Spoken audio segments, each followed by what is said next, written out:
ಯೇಸು ಕ್ರಿಸ್ತನ ಮಹಾಪರಿಶುದ್ಧ ನಾಮದಲ್ಲಿ ನಿಮ್ಮೆಲ್ಲರನ್ನು ವಂದಿಸುವಂತವನಾಗಿದ್ದೇನೆ.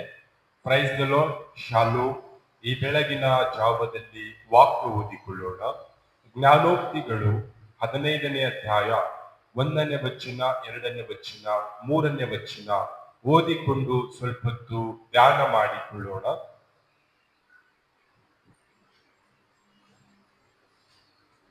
ಮೃದುವಾದ ಪ್ರತ್ಯುತ್ತರವು ಸಿಟ್ಟನ್ನಾರಿಸುವುದು, ಬಿರುನುಡಿಯು ಸಿಟ್ಟನ್ನೇರಿಸುವುದು.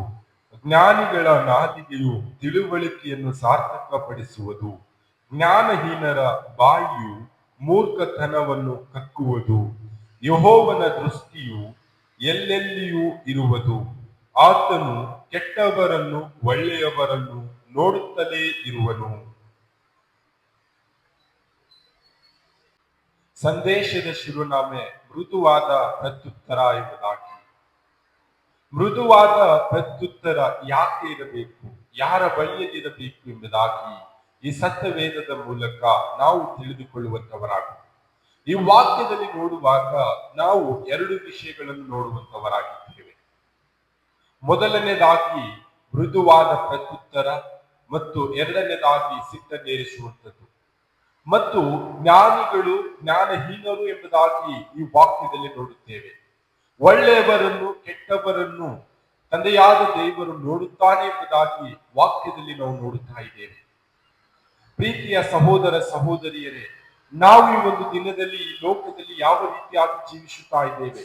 ತಂದೆಯಾದ ದೇವರು ಭೂಮಿ ಆಕಾಶಗಳ ಬಡಿ ಸರ್ವಲೋಕದ ಸೃಷ್ಟಿಕರ್ತನು, ನನ್ನ ನಿರ್ಮಾಣಿಕನು, ನನ್ನ ವಿಮೋಚಕನು, ಪ್ರತಿ ಒಂದೊಂದು ಕಾರ್ಯಗಳನ್ನು ನೋಡುವಾತನಾಗಿದ್ದಾನೆ. ಒಳ್ಳೆಯದನ್ನು ಕೆಟ್ಟದನ್ನು ನೋಡುವಂತವನಾಗಿದ್ದಾನೆ. ಜ್ಞಾನಿಗಳನ್ನು ಜ್ಞಾನಹೀನರನ್ನು ನೋಡುವಂತವನಾಗಿದ್ದಾನೆ.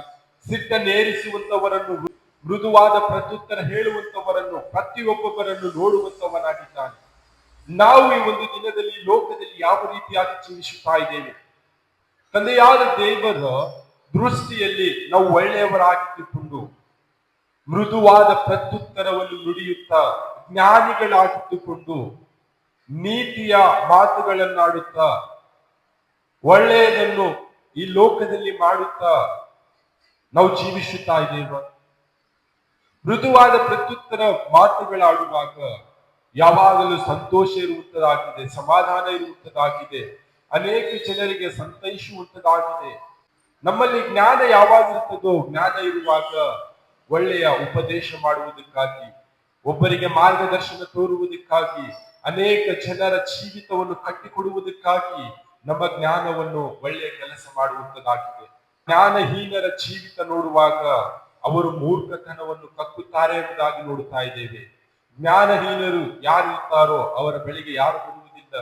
ಅವರ ಮಾರ್ಗ ಯಾವಾಗಲೂ ಕೆಟ್ಟದಾದ ಮಾರ್ಗ, ಕೆಟ್ಟ ಆಲೋಚನೆ, ನಾಶದ ಮಾರ್ಗ ಜ್ಞಾನಹೀನರ ಮಾರ್ಗವಾಗಿರುತ್ತದೆ. ಜ್ಞಾನಹೀನರು ಯಾವಾಗಲೂ ಸಿಟ್ಟು ಬರುವಂತ ಮಾತುಗಳಾಡುತ್ತಾರೆ, ಜಗಳಗಳನ್ನು ಮಾಡುತ್ತಾರೆ, ಜಗಳ ಎಬ್ಬಿಸುವ ಮಾತುಗಳನ್ನಾಡುತ್ತಾರೆ. ಆ ವಿಷಯವಾಗಿಯೇ ಜ್ಞಾನಹೀನರು ಮೂರ್ಖತನವನ್ನು ಕಕ್ಕುತ್ತಾರೆ ಎಂಬುದಾಗಿ ವಾಕ್ಯದಲ್ಲಿ ನೋಡುತ್ತೇವೆ. ಜ್ಞಾನವಂತರು ತಿಳುವಳಿಕೆಗೆ ಸಾರ್ಥಕ ಎಂಬುದಾಗಿ ವಾಕ್ಯದಲ್ಲಿ ನೋಡುತ್ತೇವೆ. ಈ ಒಂದು ದಿನದಲ್ಲಿ ಸುಂದರ ಸಮಯವಾಗಿದೆ. ಈ ವಾಕ್ಯದ ಮುಂದೆ ನಮ್ಮನ್ನೇ ನಾವು ತಗ್ಗಿಸಿಕೊಳ್ಳೋಣ. ನಾವು ಮೃದುವಾದ ಪ್ರತ್ಯುತ್ತರವನ್ನು ಮಾತನಾಡುತ್ತಾ ಜ್ಞಾನವುಳ್ಳವರಾಗಿದ್ದುಕೊಂಡು, ನಾವು ತಿಳುವಳಿಕೆಗೆ ಸಾರ್ಥಕವಾಗಿದ್ದುಕೊಂಡು ಅನೇಕ ಜನರಿಗೆ ಯೇಸು ಕ್ರಿಸ್ತನ ಪ್ರೀತಿಯ ಬಗ್ಗೆ ತಿಳಿಸುತ್ತಾ, ನಾವು ನೀತಿವಂತರಾಗಿದ್ದುಕೊಂಡು ಒಳ್ಳೆಯ ಮಾರ್ಗದಲ್ಲಿ ಜೀವಿಸುತ್ತಾ ಈ ಸತ್ಯವೇದವನ್ನು ಕೈಕೊಂಡು ನಡೆಯುತ್ತಾ ಜ್ಞಾನಿಗಳ ಹಾಗೆ ಈ ಲೋಕದಲ್ಲಿ ನಾವು ಜೀವಿಸುವಂತವರಾಗೋಣ.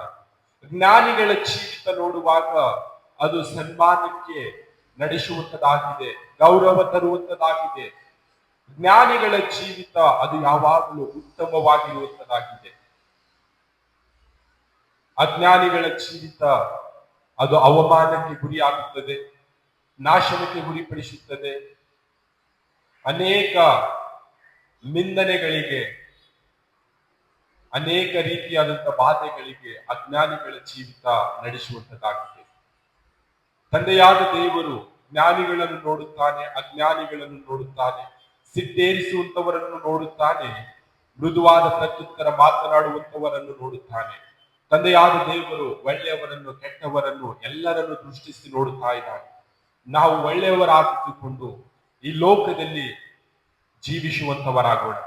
ಇನ್ನು ಯಾರೆಲ್ಲ ಅಜ್ಞಾನಿಗಳ ಹಾಗೆ ಜೀವಿಸುತ್ತಾ ಇದ್ದಾರೆ, ಇನ್ನು ಯಾರೆಲ್ಲ ಸಿಕ್ಕೇರಿಸುವ ಮಾತುಗಳನ್ನಾಡುತ್ತಾ ಜೀವಿಸುತ್ತಾ ಇದ್ದಾರೆ, ಇನ್ನು ಯಾರೆಲ್ಲ ಕೆಟ್ಟ ಮಾರ್ಗದಲ್ಲಿ ಜೀವಿಸುತ್ತಾ ಇದ್ದಾರೆ, ಆ ಎಲ್ಲ ಮಕ್ಕಳಿಗೆ ಮೃದುವಾದ ಮಾತುಗಳನ್ನಾಡ್ರಿ ಎಂಬುದಾಗಿ ಹೇಳುತ್ತಾ, ಜ್ಞಾನಿಗಳಾಗಿ ಜೀವಿಸಿರಿ, ತಿಳುವಳಿಕೆ ಸಾರ್ಥಕ ಮಾಡಿಕೊಳ್ಳ್ರಿ ಎಂಬುದಾಗಿ ಹೇಳುತ್ತಾ, ಒಳ್ಳೆಯ ಮಾರ್ಗದಲ್ಲಿ ಜೀವಿಸಿರಿ ಎಂಬುದಾಗಿ ಹೇಳುತ್ತಾ ಈ ಲೋಕದಲ್ಲಿ ನಾವು ಜೀವಿಸುವಂತವರಾಗೋಣ. ಕರ್ತನು ಈ ವಾಕ್ಯ ನಮ್ಮೆಲ್ಲರ ಆತ್ಮಗಳಿಗೆ ಆಶೀರ್ವದಿಸಲಿ. ಆಮೆನ್.